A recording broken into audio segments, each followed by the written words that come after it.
नमस्कार, मी सुवर्णा जोशी. जगाच्या पाठीवर या विशेष बुलेटिनमध्ये आपल्या सगळ्यांचं स्वागत. सुरुवात करूया दिवसभरातल्या जगातल्या महत्त्वाच्या घडामोडींना. पेरूमध्ये लॉकडाऊनमुळे अडकून पडलेले अमेरिकन नागरिक अखेर मायदेशी रवाना झाले. लिमा इथल्या पेरुवियन एअर फोर्सच्या तळावरून एका खास विमानाद्वारे त्यांना मायदेशी आणण्यात आलं. जवळपास 3.5 महिन्यांपासून ते पेरूमध्ये अडकले होते. जवळपास 7,000 युरोपियन, कॅनडाचे आणि अमेरिकेचे रहिवासी पेरूत अडकून पडले. अमेरिकेतल्या शिकागोमध्ये कोरोना रुग्णांच्या संख्येत वाढ होताना दिसतेय. यानंतर आता बाहेरील राज्यातून येणाऱ्या नागरिकांना सक्तीनं 15 दिवस क्वारंटीन राहण्याचे आदेश स्थानिक प्रशासनानं दिलेत. या आदेशाचं पालन न करणाऱ्यांना मोठा दंड करण्यात येणार आहे. इथं बार आणि रेस्टॉरंट सुरू करण्यास स्थानिक प्रशासनानं परवानगी दिली आहे. मात्र इतर राज्यातून येणाऱ्या लोकांमुळे संसर्ग वाढत असल्याचा आरोप करण्यात येतोय. अमेरिकेत 4 जुलै स्वातंत्र्य दिन मोठ्या उत्साहात साजरा केला जातो. पण यंदा कोरोना संसर्गाच्या पार्श्वभूमीवर फ्लोरिडातील समुद्रकिनारे, बार बंद ठेवण्यात येणार आहेत. फटाक्यांची आतषबाजी करण्यासही मनाई करण्यात आली आहे. अनेक जण आपल्या स्वतःच्या बोटी घेऊन भ्रमंती करण्यास निघतात, त्यावरही प्रशासनानं बंदी घातली आहे. इटलीच्या परराष्ट्र मंत्री लुगी दी मायो यांनी रोम इथं ऑस्ट्रियन परराष्ट्र मंत्री अलेक्झांडर शॅलेनबर्ग यांची भेट घेतली. प्रवासावरील बंदी उठवणं तसंच युरोपियन युनियनच्या आर्थिक पुनर्प्राप्ती पॅकेजवरील वाटाघाटी यावर दोन्ही नेत्यांमध्ये चर्चा करण्यात आली. कोरोनाचा सर्वाधिक संसर्ग झालेल्या इटलीच्या लोंबार्डी प्रदेशात आपल्या नागरिकांना जाऊ देण्याबाबत अद्यापही ऑस्ट्रिया सरकार अनुकूल नाही. चिलीच्या ईस्टर्न आयर्लंडमध्ये तब्बल 100 दिवसांनी शाळा पुन्हा सुरू झालेल्या आहेत. संरक्षक उपाययोजनांसह शाळा सुरू करण्यास प्रशासनानं परवानगी दिली आहे. या बेटावर कोरोनाचा संसर्ग आटोक्यात असल्यानं शाळा सुरू करण्यास परवानगी दिल्याचं प्रशासनानं सांगितलं. शाळेत प्रवेश करण्यापूर्वी तापमान तपासणी, संपूर्ण शाळेची स्वच्छता, फेस मास्कचा अनिवार्य वापर, सामाजिक अंतर, प्रतिवर्ग मर्यादित विद्यार्थी असे नियम आखून देण्यात आले आहेत. रोमानिया देशात कोरोना रुग्णांच्या संख्येत वाढ होऊ लागली आहे. रुग्णांच्या वाढणाऱ्या संख्येमुळे आरोग्य यंत्रणेवर मोठा ताण पडतोय. रुग्णांची संख्या वाढत असली तरी आरोग्य यंत्रणा सज्ज असल्याचा दावा आरोग्यमंत्री नेलू तातारू यांनी केलाय. तसंच नागरिकांनी संसर्ग वाढत असल्यानं काळजी घेण्याचं आवाहनही त्यांनी केलं आहे. कोरोना रुग्णांची संख्या युरोपमध्ये आता आटोक्यात आली आहे. पण शेतकऱ्यांमध्ये कोरोना रुग्णांची संख्या वाढत असल्यानं स्पेनमध्ये आरोग्य यंत्रणांकडून चिंता व्यक्त करण्यात आली आहे. गेल्या 2 आठवड्यांमध्ये 330हून अधिक शेतकऱ्यांना कोरोनाची लागण झाली आहे. त्यामुळे उत्तर स्पेनमधील 80,000 लोकसंख्येच्या एका भागावर निर्बंध घालण्यात आले आहेत. या निर्बंधांचा फटका इथं काम करण्यासाठी येणाऱ्या स्थलांतरितांना बसतो आहे. दक्षिण आफ्रिकेतील जोहान्सबर्गमधील नसरेक इथं प्रशासनानं क्वारंटीन सेंटर उभारलंय. कोरोना रुग्ण आणि त्यांच्या नातेवाईकांना इथं ठेवण्यात येत आहे.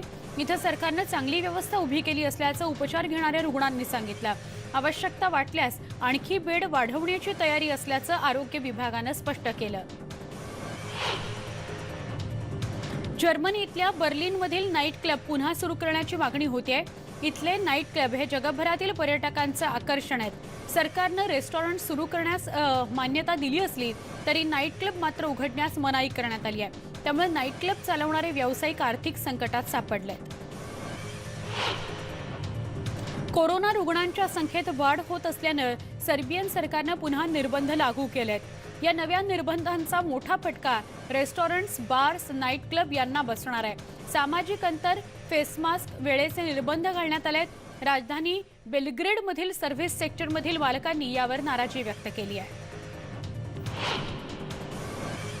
निर्बंध शिथिल केल्यानंतर आता इंग्लंडमध्ये पर्यटक पुन्हा मोठ्या संख्येनं येण्याची शक्यता वर्तवण्यात येते आहे. इतर देशांमधून येणाऱ्या प्रवाशांसाठी इंग्लंडच्या विमानतळांवर विशेष व्यवस्था करण्यात आली आहे. फ्रान्स, स्पेन, जर्मनी आणि इटलीसह 50हून अधिक देशांमधून येणाऱ्या प्रवाशांना क्वारंटीन करणं सक्तीचं असणार नाही.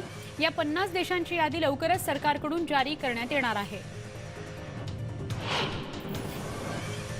लॉकडाऊनचा मोठा फटका विमा कंपन्यांना बसलाय. यामुळे नुकसान कमी करण्यासाठी अनेक कंपन्यांनी कामगार कपात करण्याचा निर्णय घेतलाय. एअर फ्रान्सने कामगार कपाती संदर्भात संघटनांसोबत चर्चा केली. ही चर्चा सुरू असतानाच पॅरिसच्या चार्ल्स डी गॉल या विमानतळावरील एअर फ्रान्सच्या मुख्यालयासमोर आंदोलन करण्यात आलं.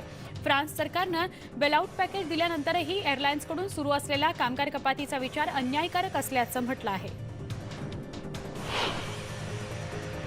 कोरोना व्हायरसच्या संकटामुळे इटलीतील पर्यावरण व्यवसाय मोठ्या संकटात आलाय. दुसऱ्या महायुद्धानंतर पहिल्यांदाच राजधानी रोममध्ये अशी स्थिती निर्माण झाली आहे.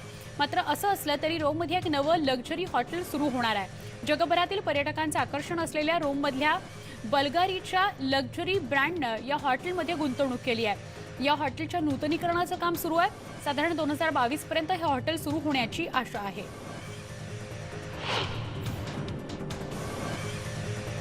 कोरोना व्हायरसच्या वाढत्या प्रादुर्भावाच्या पार्श्वभूमीवर पॅलेस्टाईन प्रशासनानं वेस्ट बँकमध्ये लॉकडाऊन जाहीर केलाय. नागरिकांना घरी राहण्याच्या सक्त सूचना करण्यात आल्या आहेत. शुक्रवारपासून 5 दिवस हा लॉकडाऊन असणार आहे. जीवनावश्यक वस्तू आणि औषधांच्या खरेदीशिवाय नागरिकांना घराबाहेर पडण्यास मज्जाव करण्यात आलाय. नवीन सुरक्षा कायदा लागू केल्यानंतर कॅनडानं हाँगकाँग सोबतच्या प्रत्यार्पण कराराला स्थगिती दिली आहे. या कायद्यामुळे एक देश दोन प्रणाली या हाँगकाँगच्या मूळ रचनेलाच धक्का लावण्याचं काम केलंय असं पंतप्रधान जस्टिन ट्रुडो यांनी म्हटलंय. तसंच हाँगकाँग सोबतच्या इतर व्यापारी कराराचंही कॅनडाकडून पुनर्विचार सुरू असल्याचं ट्रुडो यांनी सांगितलं.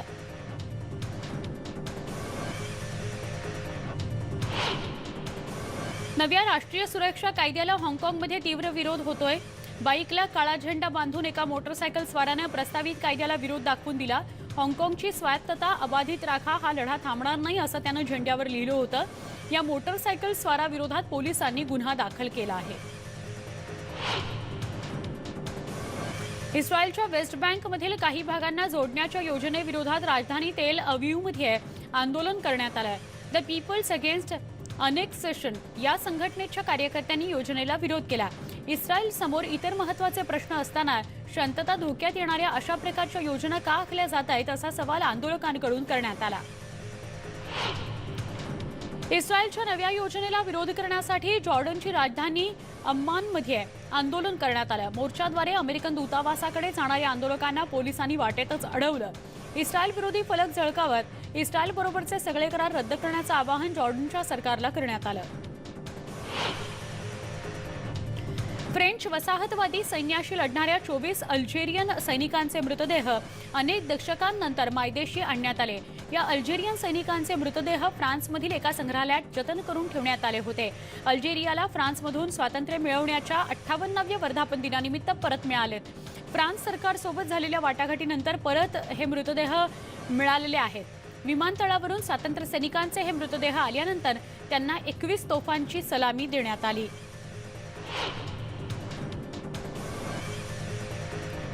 इराणच्या भूमिगत आण्विक प्रकल्पात मोठी आग लागली होती. या प्रकल्पातील आगीचे काही फोटो समोर आलेत. ही आग नेमकी कशामुळे लागली हे अद्याप इराण सरकारनं स्पष्ट केलेलं नाही. इस्रायलनं सायबर हल्ल्याच्या माध्यमातून इराणच्या या प्रकल्पात स्फोट घडवून आणल्याचा आरोप करण्यात येतोय. तुर्कस्तानच्या एका कोर्टानं निसान मोटर कंपनीचे माजी अध्यक्ष कार्लोस घोन्स यांना लेबनॉनला तस्करी केल्याच्या आरोपावरील निकाल प्रलंबित ठेवलाय. या प्रकरणी 4 पायलट आणि खासगी एअरलाइन्स अधिकाऱ्याची तुरुंगातून सुटका केली आहे. या 5ही जणांना तुर्की सोडण्यास मनाई करण्यात आली आहे. 2018 मध्ये कार्लोस याला आर्थिक गैरवर्तन केल्याच्या आरोपावरून अटक करण्यात आली होती. नवीन कोळसा कायदा हा पर्यावरणाचं हित लक्षात घेऊनच बनवण्यात आलाय असं जर्मनीचे अर्थमंत्री पीटर ऑल्टमेयर यांनी सांगितलं. 2038 पर्यंत अखेरचा कोळसा ऊर्जा प्रकल्प बंद करण्याच्या विधेयकाचा गांभीर्यानं विचार सुरू असल्याचं ते म्हणाले. जर्मनीकडून अणुऊर्जेपेक्षा हायड्रोजन आणि नैसर्गिक वायूवर पुढील काळात अधिक भर देण्यात येणार असल्याचं त्यांनी स्पष्ट केलं. जर्मन संसदेच्या पर्यावरणवाद्यांनी शुक्रवारी आंदोलन करत निषेध व्यक्त केला. ऊर्जा स्रोतासंदर्भात येणाऱ्या नव्या कायद्याच्या बाबतीत सरकार मत घेण्याच्या तयारीत आहे. त्याच विरोधात हे संसदेबाहेर आंदोलन करण्यात आलं. पर्यावरण संरक्षणापेक्षा ऊर्जा कंपन्यांना खुश करण्याच्या तरतुदी या कायद्यात अधिक असल्याचा आरोप पर्यावरण प्रेमींनी केला आहे. अमेरिकेतील ब्रॅडफोर्ड NH मधील वुड्स इस्टेटमध्ये उद्योगपती जेफ्री एप्स्टाईन यांना अनेक वर्षांपासून मुलींचं शोषण आणि अत्याचार केल्याच्या आरोपाखाली अटक करण्यात आली आहे. तसंच त्यांचे सहकारी मॅक्सवेल यांनाही गुन्ह्यात मदत केल्याप्रकरणी अटक झाली आहे. हे दोघंही लैंगिक शोषण करत असल्याची तक्रार अनेक मुलींकडून करण्यात येत होती.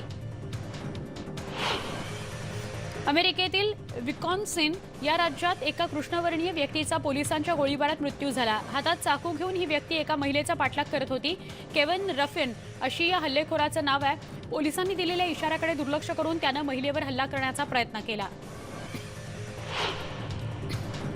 तुर्कस्तानच्या कोर्टानं अॅम्नेस्टी इंटरनॅशनलचे तुर्कस्तानचे माजी अध्यक्ष टॅनर किलिक यांना दोषी ठरवले. दहशतवादी संघटनेशी संबंध असल्याचा आरोप ठेवत त्यांना 6 वर्षांची शिक्षा सुनावण्यात आली आहे. गुनल कुरसून, इदिल एसर आणि ओझलेम डालकिरियन या 3 अन्य मानवाधिकार कार्यकर्त्यांना दहशतवादी गटाला मदत केल्याच्या आरोपाखाली 13 महिने जेलची शिक्षा सुनावण्यात आली आहे. जुलै 2017 मध्ये इस्तंबूल जवळच्या बायकोडा बेटावरील डिजिटल सुरक्षा प्रशिक्षण कार्यशाळेत भाग घेताना पोलिसांच्या छाप्यात या सगळ्यांना ताब्यात घेण्यात आलं होतं.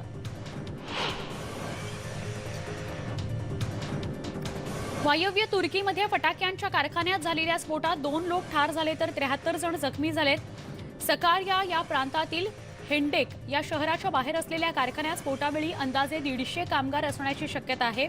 सतत स्फोट होत असल्यानं आगीवर नियंत्रण प्रस्थापित करताना अग्निशमन दलाला अडचणी येत आहेत. वंशवादाचं प्रतीक असलेले पुतळे हटवण्याची मागणी स्पेनमध्येही जोर धरते आहे. बार्सिलोना शहरातील कोलंबसचा पुतळा हटवण्याची मागणी करण्यात आली आहे. मात्र प्रशासनानं ही मागणी फेटाळून लावली आहे. कोलंबसकडे वंशवादाचं प्रतीक म्हणून न पाहता एक शोधकर्ता म्हणून पाहिलं गेलं पाहिजे. बार्सिलोनाच्या महापौर ॲदा कोलाओ यांनी हे मत व्यक्त केलं. जगातील अनेक भागांचा शोध लावण्यात कोलंबसचं असलेलं मोलाचं योगदान विसरता येणार नाही असं ते म्हणाले.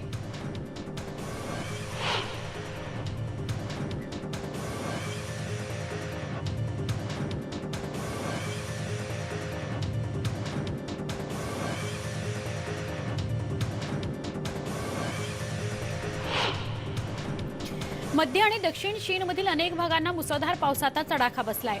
अनहुई या प्रांतामधील अनेक गावं पाण्याखाली गेली आहेत. इथं प्रशासनाकडून मदत आणि बचाव कार्य युद्धपातळीवर हाती घेण्यात आलंय. चिझो या शहरातील अनेक घरं पाण्याखाली गेली असून रस्त्यावर पाणी असल्यानं संपर्क खंडित झालाय. माचिंग शहरात अडकून पडलेल्या अनेकांना सुरक्षित स्थळी स्थलांतरित करण्यात आलंय.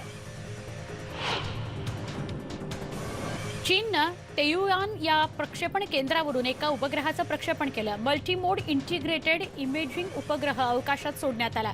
चीन आणि आजूबाजूच्या इतर भूभागावरील हाय रिझोल्युशन छायाचित्र काढण्याकरता याचा वापर करण्यात येणार आहे. आपत्कालीन व्यवस्थापन, शेती आणि ग्रामीण भागाच्या विकासाकरता याचा मोठा वापर होईल असं सरकारी प्रवक्त्यानं म्हटलंय. आफ्रिकेतील बोट्सवाना या देशातल्या जंगलात 275 हत्ती मृतावस्थेत सापडले. तितक्या मोठ्या संख्येनं हत्तींचे मृतदेह आढळल्यानं प्रशासनही खळबळ माजले. प्रशासनात सुद्धा या हत्तींचा मृत्यू नेमका कशामुळे झाला हे पोस्टमॉर्टम नंतरच म्हणजे शवविच्छेदन अहवालानंतरच कळू शकेल असं प्रशासनानं सांगितलं. ओकावांगो डेल्टा या भागात हे हत्ती मृतावस्थेत आढळले. 2013 मध्ये केलेल्या सर्वेक्षणात बोट्सवानामध्ये 1,56,000 इतकी हत्तींची संख्या आहे असं समोर आलं होतं.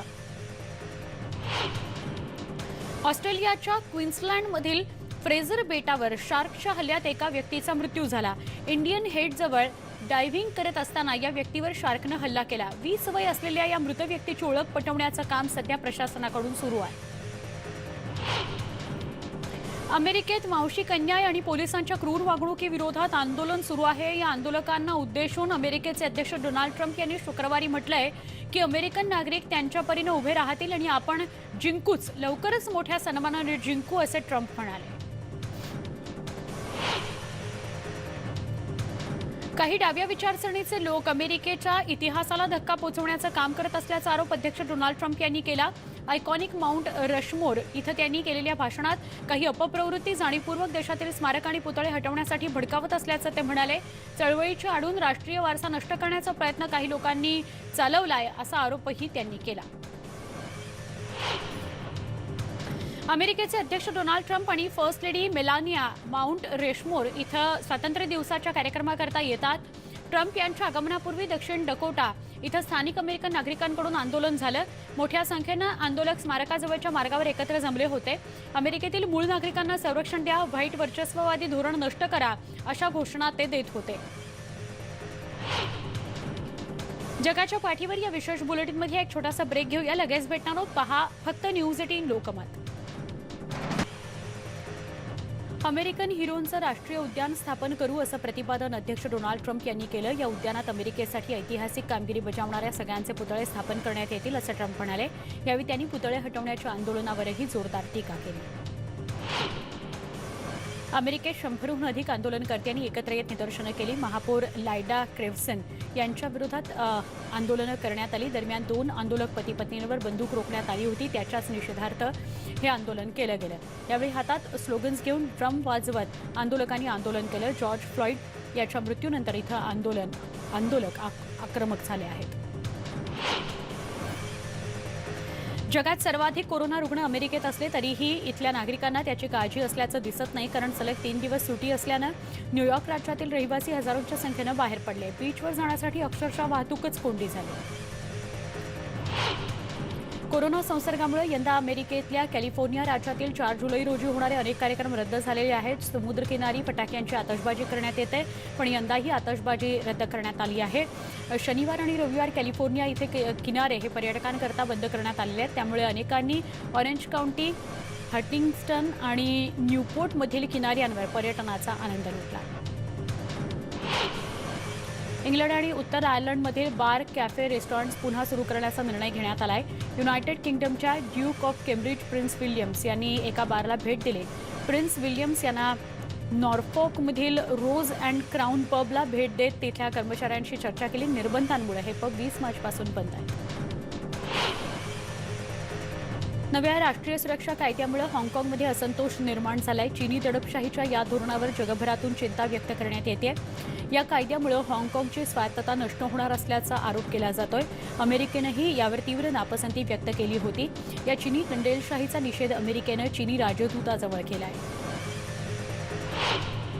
नव्या राष्ट्रीय सुरक्षा कायद्यामुळे हाँगकाँगला स्थैर्य लाभेल असा दावा हाँगकाँगच्या विशेष प्रशासकीय क्षेत्राच्या समितीचे सुरक्षा सचिव जॉन ली यांनी केलाय. चीनच्या सर्वोच्च विधिमंडळामध्ये हा कायदा संमत झाल्यानंतर हाँगकाँगसाठी राष्ट्रीय सुरक्षा समिती स्थापन करण्यात आली. या कायद्याचं पालन होत आहे की नाही हे पाहण्याकरता हाँगकाँग पोलीस दलात एक विशेष युनिट स्थापन करण्यात आलं. काही अमेरिकन आणि पाश्चात्य राजकारणी हाँगकाँगशी संबंधित मुद्द्यांचा उपयोग चीनच्या अंतर्गत कामात हस्तक्षेप करण्यासाठी करत आहेत असा आरोप चीनी परराष्ट्र खात्यानं केलाय. हाँगकाँगमध्ये स्थैर्य आणि शांती प्रस्थापित केली जावी, निर्माण व्हावी याकरता हा कायदा गरजेचा असल्याचं ठासून सांगण्यात आलं. हाँगकाँगमध्ये शांती प्रस्थापित होत असल्याचं पाहून काही पाश्चात्य देशांना आवडलेलं नाही असा आरोप चीन करत आहे. आता फिलिपिन्सनं देखील चीनला इशारा देत दक्षिण चीन महासागरातील युद्धसराव थांबवण्यास सांगितलंय. चीननं युद्धसराव थांबवला नाही तर त्याला गंभीर परिणामांना सामोरं जावं लागेल असा इशारा फिलिपिन्सनं दिलाय. दक्षिण चीन महासागरामध्ये चीननं युद्धसराव न थांबवल्यास त्यांना गंभीर परिणामांना सामोरं जावं लागेल अशी प्रतिक्रिया फिलिपिन्सचे परराष्ट्र सचिव तियोदोरो लोक्सिन ज्युनियर यांनी दिली. चीनची पीपल्स लिबरेशन आर्मी जुलैपासून पेरासेल बेटा नजीक युद्धसराव करते. तसंच युद्धसरावामुळे सगळ्या जहाजांना या क्षेत्रात नेव्हिगेट करण्यापासून रोखण्यात येत आहे असा आरोपही त्यांनी केला. दक्षिण जपानमध्ये मुसळधार पावसामुळे पूर आणि भूस्खलनच्या घटना घडत आहेत. या दुर्घटनेमध्ये किमान 2 जण ठार झालेत. 12पेक्षा जास्त लोक बेपत्ता झालेत. रात्रभर झालेल्या मुसळधार पावसामुळे कुमामोटो आणि कागोशिमा या भागात भूस्खलनाच्या घटना घडल्या. बचाव पथकानं तातडीनं इथल्या 75,000पेक्षा जास्त लोकांना सुरक्षित स्थळी स्थलांतरित केलं.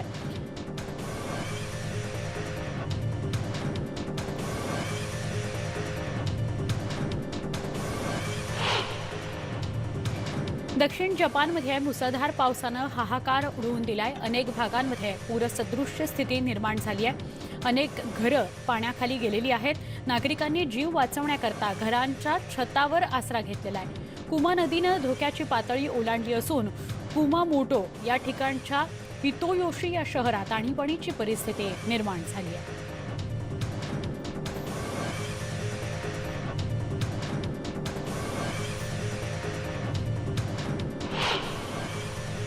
अमेरिकेतील ॲरिझोना राज्यामध्ये झालेल्या गोळीबारात एका चोरासह 2 जण ठार झाले. एका पेट्रोल पंपावरील दुकानात चोरी करताना चोरानं शेजारी उभा असलेल्या व्यक्तीवर गोळी झाडली. हे बघताच तिसऱ्या व्यक्तीनं चोराला गोळी मारून ठार केलं.